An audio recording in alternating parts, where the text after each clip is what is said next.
संसद भवन उखाड़ दिया जाएगा, संसद भवन उखाड़ दिया जाएगा और इस्तीफा नहीं मिला तो उखाड़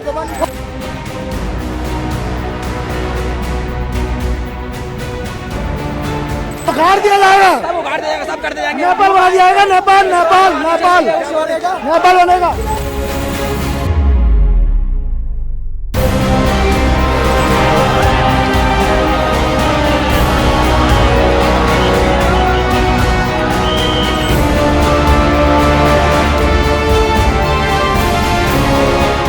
रंगीत तालीम झाली आहे, याचा अंतिम प्रयोग हा लवकरच ही सगळी मंडळी करणार आहेत, यात काही शंका नाही. असं वाटणे इतपत त्यांनी आता ग्रँड रिहर्सल स्वतःची, जसं आपण पेट्रोल किती आहे बघण्याकरता डीप स्टिक टाकून बघतो, तशी त्यांनी डीप स्टिक टाकून चुणूक दाखवलेली आहे. त्यामुळे यापुढे सतत सरकारला रेड अलर्ट वर राहावं लागणार आहे. नमस्कार, द उदय निरगुडकर शो मध्ये आपल्या सगळ्यांचं मनपूर्वक स्वागत. मी डॉक्टर उदय निरगुडकर. प्रेक्षक, संसदेचा पहिला दिवस 20 जुलै 2026 पावसाळी अधिवेशनाचा आज संसदेचा पहिला दिवस. तो वादळी होणार यात शंकाच नव्हती. याचं कारण बरेच विषय होते. त्याचा सर्वात महत्वाचा विषय होता ते म्हणजे जंतर मंतरवर चालू असलेलं आंदोलन. ते कॉक्रोच जनता पार्टी या डिजिटल प्लॅटफॉर्मनी सुरू केलेलं होतं. अर्थात हा सगळा इतिहास आपल्याला माहिती आहे, तो मी पुन्हा सांगण्यात काही अर्थ नाही. मे महिन्याच्या अखेरीला अभिजित ठिपके इकडे आले. त्यांनी एक दिवसाच्या आंदोलनाची परमिशन मागितली, ती त्यांना देण्यात आली. त्यानंतर ते भारतभर फिरले, त्यांनी रिसोर्स मोबिलायझेशन केलं आणि त्याच्यानंतर त्यांनी पुन्हा 20 जून पासून इकडे आंदोलनाला सुरुवात केली. पहिले 8 दिवस कुठल्याही प्रकारचं ट्रॅक्शन त्यांना मिळालं नाही, म्हणून सोनम वांगचुक यांना या आंदोलनात उतरवण्यात आलं. त्यांनी आमरण उपोषण सुरू केलं आणि त्या आमरण उपोषणाला सुद्धा काही ट्रॅक्शन मिळालं नाही. त्याच्या 15-16 दिवशी मात्र त्याला काहीशी प्रसिद्धी मिळायला सुरुवात झाली. जेव्हा त्यांची तब्येत बिघडली हे कळल्यानंतर त्या आंदोलनाला ट्रॅक्शन आलं. मग त्याकडे अनेकांचं लक्ष वेधलं गेलं. मग शबाना आझमी असतील किंवा प्रकाश राज, हे जे नेहमीचे हातखंडा मोदी विरोधक आहेत, ते सगळे तिकडे गोळा झाले आणि मग तिकडे त्या संपूर्ण जंतर मंतरच्या आंदोलनाला एका मेळाव्याचं स्वरूप आलं आणि मग तिकडे रोज गाणी बजावण्यापासून सगळ्या गोष्टी व्हायला लागल्या आणि ठूस ठूस के खा रहे मेरे साथ कोई तो अनशन पे बैठो अशी आर्त हाक सोनम वांगचुक यांना द्यावी लागली. आप लोग क्या करते हैं? आप लोग यहाँ ठूस ठूस के खाना खाते हैं, वो मुझे थोड़ा दुखद लगता है. त्यात पुन्हा आमिर खान यांनी फुंगसुक वांगडू हे जे त्यांचं कॅरेक्टर आहे 3 इडियट मधलं, ते की सोनम वांगचुक यांच्यावर आधारलेलं नाही अशा स्वरूपाचं एक विधान केलं. You were inspired by a certain person, Sonam Wangchuk, that's what I'm told. No, that's not true actually. No? No. That is a misconception. Okay. I didn't know about Mr. Sonam at that time when we were doing the film 3 Idiots. I know that I saw a video of Chatur. Yeah. Just recently he said that Yes. I've seen it too. no, he's wrong. आणि त्याच्या आधीचे त्यांचे जुने interview मग float व्हायला लागले. या सगळ्या गोष्टी आता इकडे समोर आलेल्या आहेत. अर्थात त्यातली लेटेस्ट डेव्हलपमेंट जी होती त्याच्यावरही आपण कार्यक्रम केला, तो म्हणजे पोलिसांनी भल्या पहाटे सोनम वांगचुक यांना उचललं आणि हायकोर्टाच्या निर्देशानुसार त्यांच्या तब्येतीचं कारण होतच, तेव्हा त्यांना सफदरजंग अस्पतालमध्ये त्यांना भरती करण्यात आलेलं आहे.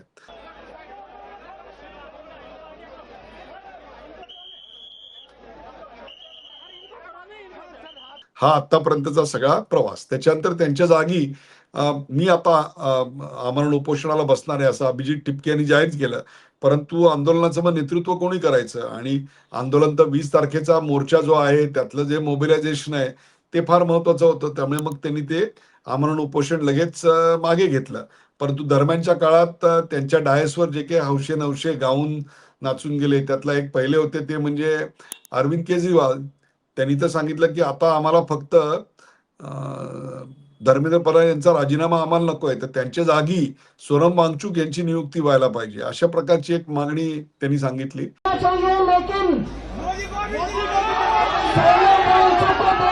एजुकेशन मिनिस्टर बनाना चाहिए.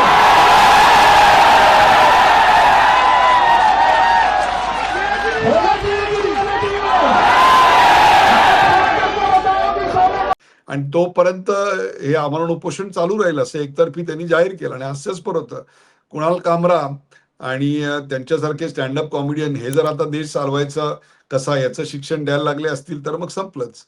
मग त्यांनी येऊन सीता का पती आणि नीता का पती वगैरे असे काय काय आखल्याचे तारे तोडले.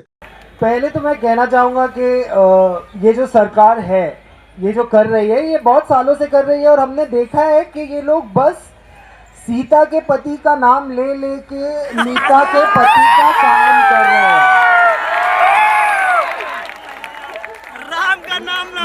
आणखीन एक महाभाग महिला आल्या होत्या. त्यांनी अल्ला बिल्ला असं करून याला एक सारंटा धार्मिक डूब द्यायचा प्रयत्न केला.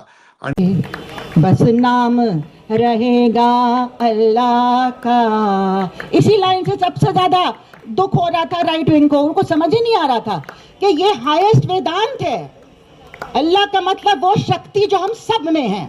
जे सारंटा शाहीनबागच्या वेळेला लुप्त झालेले होते किंवा शाहीनबागच्या नंतर कुठेही दिसत नव्हते, अशा सर्व शक्ती, शहरे, ताकदी या सगळ्या आपल्याला तिकडे दिसायला लागल्या आणि त्यांनी पुन्हा आंदोलनाला तिकडे सुरुवात केलेली दिसली आणि त्यांच्यावरचा जो काही धूळ साठलेली होती इतक्या दिवसात ती सुद्धा पुसली गेली. अर्थात आज संसदेवर ठरल्याप्रमाणे शांततापूर्ण मार्च असं सांगत गोष्टी जरी झाल्या असल्या तरी त्यात शांतता कमी आणि हिंसाचाराची चुणूकच जास्त होती. अर्थात पोलिसांनी देखील बळाचा वापर केला, पोलिसांनी लाठीमार केला, पोलिसांनी खूप मोठ्या प्रमाणात अश्रुधुराच्या नळकांड्या फोडल्या. तरी देखील पोलिसांचं कड तोडून संसदेच्या मुख्य दारापर्यंत पोहोचण्यात त्यांना यश आलं होतं. अर्थात दिल्ली पोलिसांनी मध्यस्थी करून मग आंदोलनकर्त्यांच्या दोन काय म्हणू प्रतिनिधींना जे.पी. नड्डा यांच्याकडे घेऊन गेले. जे.पी. नड्डा यांनी त्यांचं फक्त म्हणणं काय आहे त्याचं कागद निवेदन स्वीकारलं आणि त्यावर आपण विचार करू आणि त्या संदर्भात काय तो तपास करू एवढं एक मोघम आश्वासन दिलं. परंतु या सगळ्याच्या वरून संसदेमध्ये गदारोळ जो व्हायचा होता तो गदारोळ झाला. अनेकदा संसद खंडित करण्यात आली. This type of behavior is not good for the healthy democracy. This is not good. No. आप सदन नहीं चलना चाहते, नहीं चलना चाहते सदन, सदन नहीं चलने देंगे, सदन नहीं चलने देंगे. सदन की कार्रवाई 1 बजे तक के लिए स्थगित की जाती है. 1 बजे तक के लिए. त्यानंतर ती पुन्हा चालू झाली. पुन्हा संसदेचं कामकाज रोखण्यात आलं. एक प्रकारे हा सगळ्या प्रकारे हा इव्हेंटफुल दिवस होता. दिल्लीचं हवामान अतिशय विचित्र आहे. पाऊस पडतो तेव्हा तो जोरात पडतो आणि जेव्हा पाऊस थांबतो तेव्हा कमालीचा उकाडा आणि दमट असं हवामान असतं. तसंच ते राजकीय हवामान सुद्धा अतिशय विचित्र आहे. आता सगळ्यांच्या मनासमोर प्रश्न आहेत, ते 3-4 प्रश्न आहेत, त्याची चर्चा करायला आजचा हा कार्यक्रम आहे की सरकारने त्यांच्याशी आतापर्यंत चर्चा न करून असंवेदनशीलता दाखवली का? खरंच मला सांगा तुम्ही प्रामाणिकपणे, असे जर हंगर स्ट्राईक ती सगळे प्रश्न सुटणार असतील तर मग संसद कशाला पाहिजे, तर मग विधानसभा कशाला पाहिजे, तर मग ग्रामपंचायत कशाला पाहिजे? प्रत्येक प्रश्न हा असा जनतेचा कौल आणि हंगर स्ट्राईक, उपोषण, त्याच्यानंतर आंदोलनं याच्या मार्फतच आम्हाला सोडवायचं आहे का? मग ही एक मोठी अनार्की आहे. आणि हे काही माझे शब्द नाही आहेत. 1960 साली तत्कालीन पंतप्रधान पंडित जवाहरलाल नेहरू यांनी देखील त्यावेळेचे जे हंगर स्ट्राईक चालू होते त्याच्या संदर्भात हेच विधान केलेलं आहे. इतकंच काय, ते ज्या वेळेला काँग्रेसचं सरकार असताना हंगर स्ट्राईकला बसले होते तेव्हा त्याच्याविषयीची तीव्र नापसंती ही तत्कालीन पंतप्रधान मनमोहन सिंग यांनी व्यक्त केली होती. We are now emerging as one of the important players on the world stage. There are many forces that would not like to see India realize its true place in the comity of nations. We must not play into their hands. We must not create an environment in which our economic progress is hijacked by internal dissension. P Chidambaram नेमकं काय म्हणाले संसदेमध्ये तेही एकदा येऊ द्या की त्यांनी पंडित जवाहरलाल नेहरू यांचं कोट नेमकं काय होतं. Let me read something from many years ago. Let me first quote it. We have a parliament in which we try to explain our respective points of view to each other and come to decisions. Should we close down parliament and put a lock on it and undertake hunger strikes to come to decisions? This would only mean that whoever was able to undertake the longest hunger strike would win and get his demand accepted. It is neither democracy nor anything else. It is an utterly wrong path. If I had said it, I'm sure many will pounce on me. This was said by Pandit Jawaharlal Nehru on the 9th of August, 1960. All I say is, we will deal with the issue raised by Shri Anna Hazare and his right to protest, both administratively and politically, as has been advised. We will deal with it fairly and justly.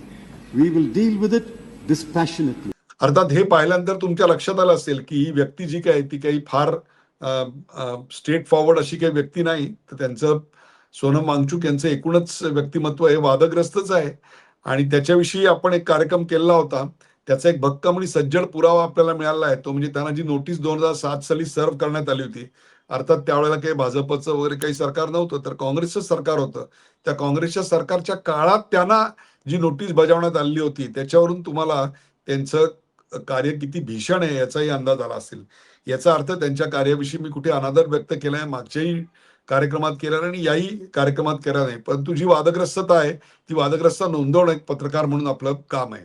दुसरा एक प्रश्न असा आहे, की सरकारचं timing चुकलं का? सरकारने या आधीच सोनम वांगचुक यांच्यावर कारवाई करायला नको होती का? 100% कारवाई करायला पाहिजे होती आणि माझं मत आहे ते टायमिंग पूर्णपणे चुकलेलं आहे. त्याच्यामुळे हा प्रश्न चिघळला, यात काही शंका नाही. तिसरी गोष्ट, सरकारने अभिजित दीपके यांना देशभर अशा प्रकारचे कार्यक्रम का करू दिले? त्याच वेळेला त्यांना पायबंद का करण्यात आला नाही? तर मला असं वाटतं इथे प्रत्येकाला लोकशाहीमध्ये त्याचं मतं मांडण्याचा आणि आपलं रिसोर्स मोबिलायझेशन करायचा अधिकार आहे. त्यामुळे तो त्यांनाही होता, त्यामुळे त्यांनी तो बजावला. सरकारने त्याच्यात काही हस्तक्षेप करायचं काही कारण नव्हतं. परंतु एक मात्र नक्की, की सोनम वांगचुक यांना हॉस्पिटलमध्ये घेऊन जाण्यात मात्र उशीर झाला. त्याचा पुरेपूर फायदा यांनी घेतलेला आहे. अर्थात सोनम वांगचुक यांना कळून चुकलेलं होतं, की आपण एक प्रकारे कठपुतली झालेलो आहोत. आपण बोलकी बाहुली आहोत आणि आपला वापर करून काही वेगळ्याच गोष्टी घडत तर नाही आहेत ना. आणि नंतर जी आंदोलनात जी मंडळी आली, मग ती किसान आंदोलनवाली लोकं आली, की जी किसान आंदोलनाच्या वेळेला होती, शाहीन बागेच्या वेळची जी लोकं होती, ती आता अभिजित टिपके यांच्या मागणीविषयीची, हेतूविषयीची शंका यावी इतपत आता त्या गोष्टी चिघळल्या. हे अत्यंत दुर्दैव आहे. त्यामुळे आता हे आंदोलन त्यांच्या हातात तरी राहिलंय का? हा प्रश्न आहे. अर्थात जे बाहेर गावाहून आलेले आहेत ते सगळे लोक आता परत जायला निघालेले आहेत. दुसरी गोष्ट म्हणजे नड्डांना निवेदन दिल्यानंतर आपलं काम संपलं असं वाटणारा एक मोठा वर्ग तिकडे त्यांच्यामध्ये आहे. तर आपल्या आंदोलनाचं पुढे नेमकं काय करायचं असाही एक प्रश्न असेल, तर तो अनेकांच्या मनामध्ये असेल. तर तो काही तितकासा योग्य आहे असं मला वाटत नाही. याचं कारण ते क्षणी कुठल्याही कारणावरनं पुन्हा आंदोलन चिघळू शकतं आणि पुन्हा मागणी होऊ शकते. याची जी खरी मागणी होती ती धर्मेंद्र प्रधान यांच्या राजीनाम्याची नव्हतीच. धर्मेंद्र प्रधान इसमें छोटी मछली आहे असं वाटण्या इतपत नंतरची विधानं आणली आहेत आणि ती विधानं म्हणजे आम्हाला थेट कोणाची राजीनामा हवाय, तर आम्हाला राजीनामा हवाय तो नरेंद्र मोदी यांचा हवाय आणि आज तक हम धर्मेंद्र प्रधान का इस्तीफा मांग रहे थे, नीट में जिन बच्चों की आत्महत्या हुई उनके जिम्मेदारी के लिए, लेकिन आज जो घिनौनी, आज जो नीच हरकत करी है सरकार ने, अब हम नरेंद्र मोदी का इस्तीफा मांगेंगे. त्यानंतर आजच्या आंदोलनामध्ये आम्हाला इथं नेपाळ करायचं आहे, आम्हाला इथं बांगलादेश करायचं आहे, आम्हाला इथे श्रीलंका करायचं आहे, अशी विधानं पाहिल्यानंतर आपल्या लक्षात येतं की या सगळ्या मागच्या ज्या शक्ती आहेत त्या शक्ती देशविघातक किती आणि देशविधायक किती. संसद भवन उखाड़ दिया जाएगा, संसद भवन उखाड़ दिया जाएगा और इस्तीफा नहीं मिला तो उखाड़ दिया जाएगा, सब उखाड़ दिया जाएगा, सब कर दिया जाएगा, नेपाल बना दिया जाएगा, नेपाल नेपाल नेपाल नेपाल बनेगा. ही एक रंगीत तालीम झाली आहे. याचा अंतिम प्रयोग हा लवकरच ही सगळी मंडळी करणार आहेत, यात काही शंका नाही. असं वाटण्या इतपत त्यांनी आता ग्रँड रिहर्सल स्वतःची, जसं आपण पेट्रोल किती आहे बघण्याकरता डीप स्टिक टाकून बघतो, तशी त्यांनी डीप स्टिक टाकून चुणूक दाखवलेली आहे. त्यामुळे यापुढे सतत सरकारला रेड अलर्टवर राहावं लागणार आहे, की ही मंडळी केव्हा कधी काय करतील याच्याविषयी काही अंदाज बांधता येत नाही. परंतु देश आणि त्याच्या व्यवस्थेला एका ज्वालामुखीवर द्यायचं काम मात्र आता ही सगळी मंडळी करतायत, यात काही शंका नाही. माझी मतं तुम्हाला पटतील, पटणार नाहीत, काही हरकत नाही. तुम्हाला तुमची मतं मांडण्याचा जरूर अधिकार आहे आणि ती या कार्यक्रमाच्या खालच्या टिप्पणीमध्ये आपण जरूर व्यक्त करू शकता. मी त्यावर लगेच तुमच्यावर चिडून जाऊन काही कार्यक्रम वगैरे काही करणार नाही, परंतु सभ्यपणे जरा व्यक्त व्हा अशी एक विनंती मी फक्त करेन. याचं कारण अनेकांनी E20 वर मी कार्यक्रम करावा असं सांगताना संबंधित मंत्र्याच्या विरोधात जी काही भाषा वापरलेली आहे ती भाषा असंसदीय आहे. त्या व्यक्तीचं कार्य आणि त्यांनी या देशाची केलेली सेवा, त्यांनी उभं केलेलं इन्फ्रास्ट्रक्चर हे निव्वळ अफलातून आहे. त्यामुळे त्याच्या एका गोष्टीविषयी जर आपले मतभेद असतील तर त्याच्यावरून लगेच त्यांना अशा प्रकारच्या घाणेरड्या भाषेचा, असभ्य भाषेचा उपयोग करावा आणि जे काही मोदी सरकारच्या चांगल्या गोष्टीवर कार्यक्रम करतात लगेच ते पेड असतात वगैरे असं काही संदेहाचं कारण नाही आहे. कुठलेही कोणाकडूनही पैसे मला इथे येत नाहीत किंवा कोणाकडून कसलाही उपकृत नाहीये. मी जर्नलिझममध्ये येण्याआधी 35-40 देश किंवा त्याच्यापेक्षा जास्त देश हे स्वतःच्या हिमतीवर IT इंडस्ट्रीवर फिरून आलेलो आहे.